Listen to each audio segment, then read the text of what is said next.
Hello, my name is Ben DeMott. I'm the Ceramics Studio Manager here at the Goggleworks Center for the Arts. Today I will be instructing you on how to make a pinch pot bowl in collaboration with our partners over at the Opportunity House and in their fundraiser, the Super Bowl. In your kit you'll be receiving a bit of clay, a fettling knife here, a needle tool, a metal rib, a wooden knife, and a sponge.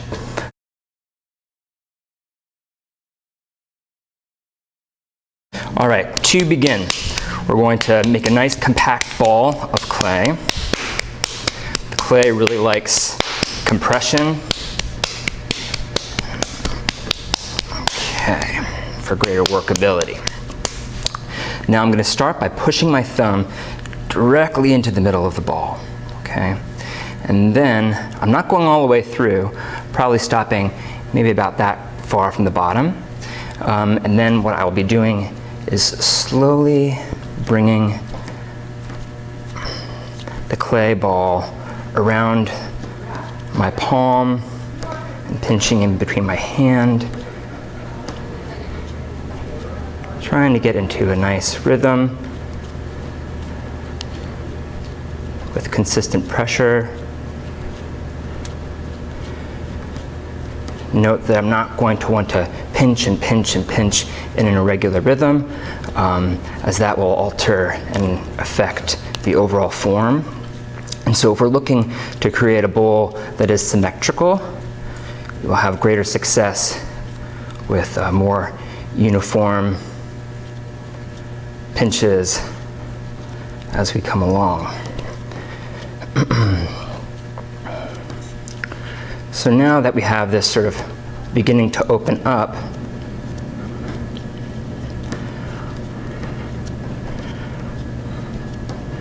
what I may want to do is think about curling my fingers up and toward and in toward that open space there.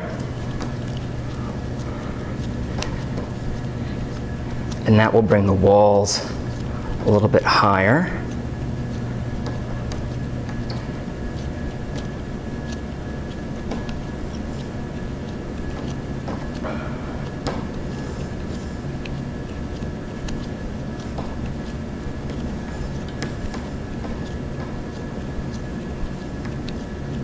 Your hands may get a little tired. You can always take a break.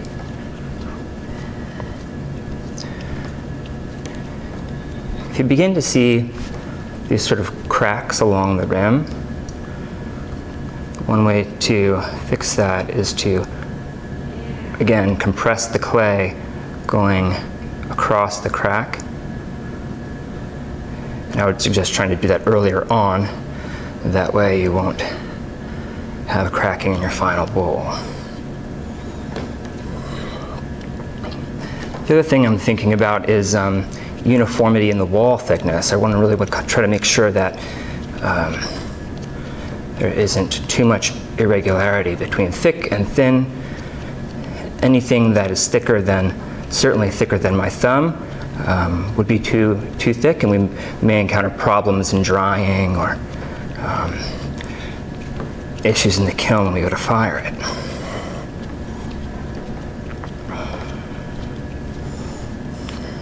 So there's still quite a bit of weight down here at the bottom, but you can start to see that we're getting a bowl shape. And the more we work the clay, the more it'll start to set up and become firm to a consistency that we refer to as leather hard. But right now it's pretty malleable, and we can model it. Here, now that I have a little bit thicker spot at the bottom, I'm just sort of putting what I'm going to call the orientation at the bottom here. I'm going to push it down into my palm and compress that section out, thinning it. And that's forcing the clay. It's just being displaced between my palm and thumb and coming up and out and around the bowl.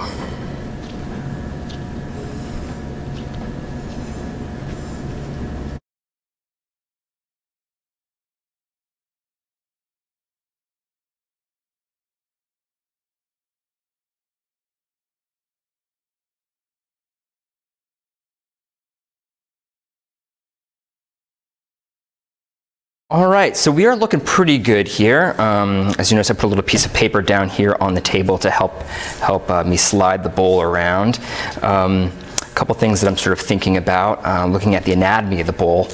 Here we have the lip, which is our rim, and typically that is the area which your eye immediately is drawn to when you look at a ceramic bowl or a cup. So I'm just thinking about that. These are all different parts in which you can sort of take some creative liberty and make alterations to the form, either with surface, stamping textures, changing the overall shape of the bowl if you'd like to as well. If we are interested in adding some textures and picking the bowl up and start to manipulate it a little bit more further, I would encourage you to just let the bowl sit out for a little while and become a little bit more sturdy, a little bit more leather hard. At this point, this bowl is still pretty sort of wobbly like this, still pretty malleable. Once it's leather hard, it'll be able to hold its shape a little bit more, and I will be able to kind of move it around and apply more graphic texture to it. Here I have a fork. What I will do is apply a bit of a fork texture here. I could think about maybe altering the rim by just even using the back of this this knife. I could kind of make a little texture, so sort of flatten it out a little.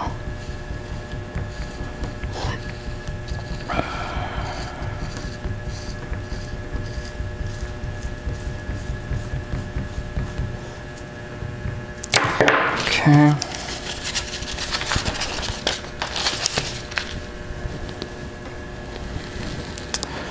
The bottom here. At this point, I'm sort of gently nestling it on the edge of my fingers on the inside, like that. Okay. So here, I'm just going to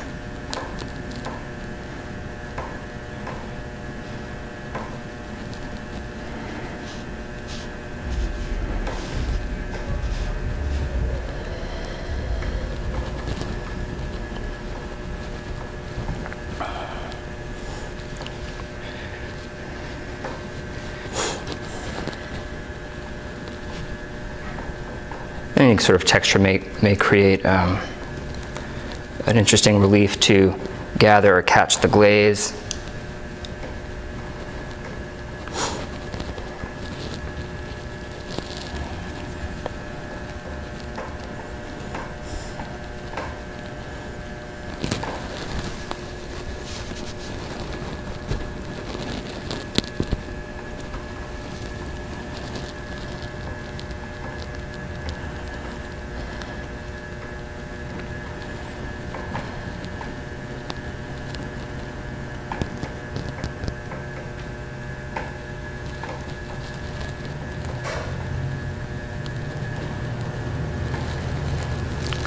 Okay, let's flip it back over.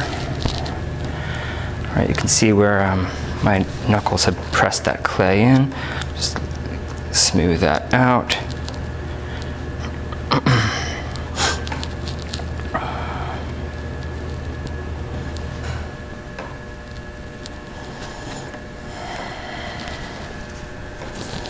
Now, right now, as it sits on the table, there's not a whole lot of surface area there to support it, so I'd be concerned if I filled this full of soup or chili that it may spill over. So what I may want to do is take this extra bit of clay that we have set aside.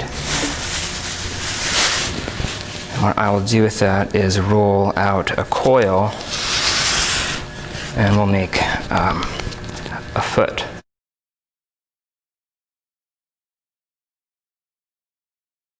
All right, so now here we have rolled out a coil. At this point, we will flip our bowl over.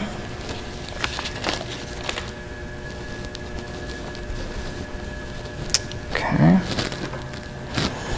Now I'm just going to sort of sight where the bottom will be. I would like the foot to approximately be there. I take my noodle tool and cut here. Whenever attaching two pieces of clay together, we have to make sure that we integrate both pieces of clay thoroughly. This is where we would slip and score with your needle tool or a very fine fork. Make a lot of cross-hatching marks. What I'll do is here, I was just going to trace out where I need to slip and score the foot.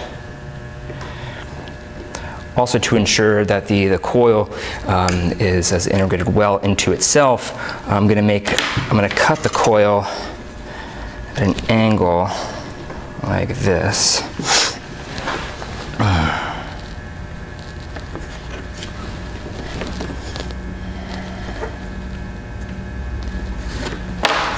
So there's a little bit more surface area for it to join itself together.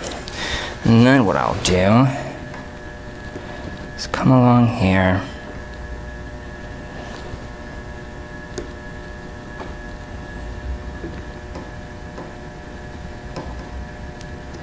And thoroughly score the clay.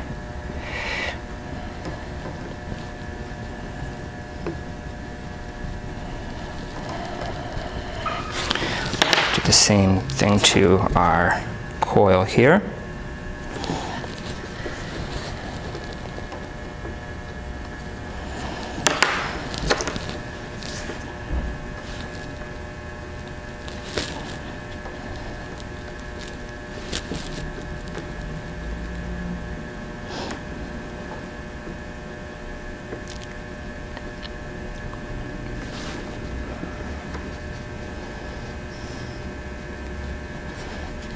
Okay.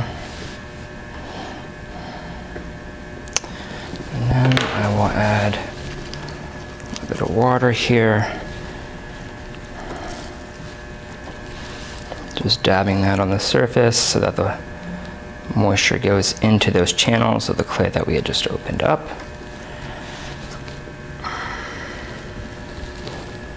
Then apply our coil and compress it onto our bowl.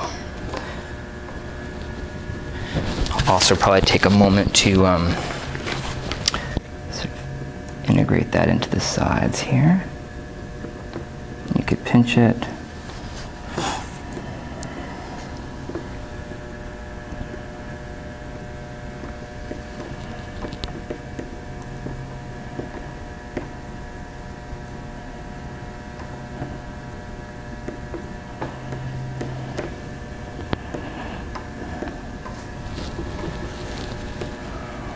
Nice seam along the outer edge.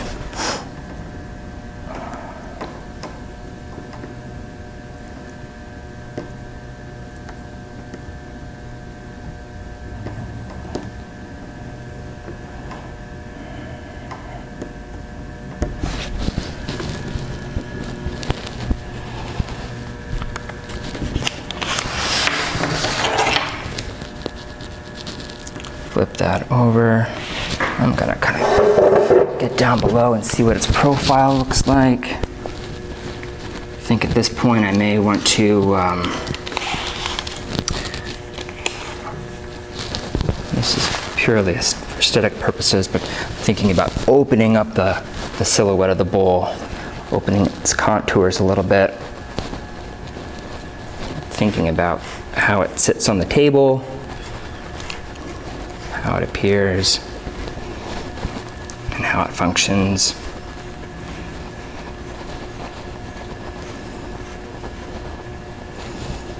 Probably want to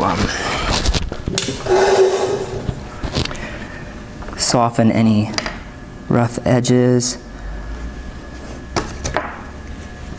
or spots where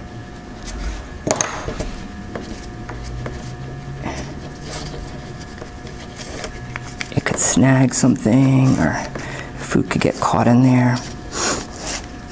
So this looks pretty good. I would say this is finished for now. At which point we will set this bowl aside and let that become bone dry. You'll notice that the color of the bowl will become more matte and sort of gray-like. That point we're going to put your bowl into the box that it had arrived in and with your kit, along with all of your tools. I encourage you to put your bowl upside down. Take the bag that the clay had came in and use that as some cushioning material. Place the bowl upside down in the box.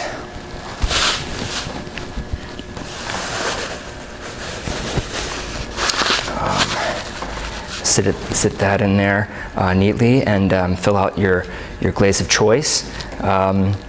And be very careful when transporting your bone dry bowl. It is highly fragile, especially on areas like the rim or the foot. Any sort of like tension or bump will likely crack it. So be very gentle, and then bring it back to the Goggle Works, and I will fire it up and call you when it's done for curbside pickup. Thank you very much for joining me today and working toward the Opportunity House and making our bowls as with their fundraiser.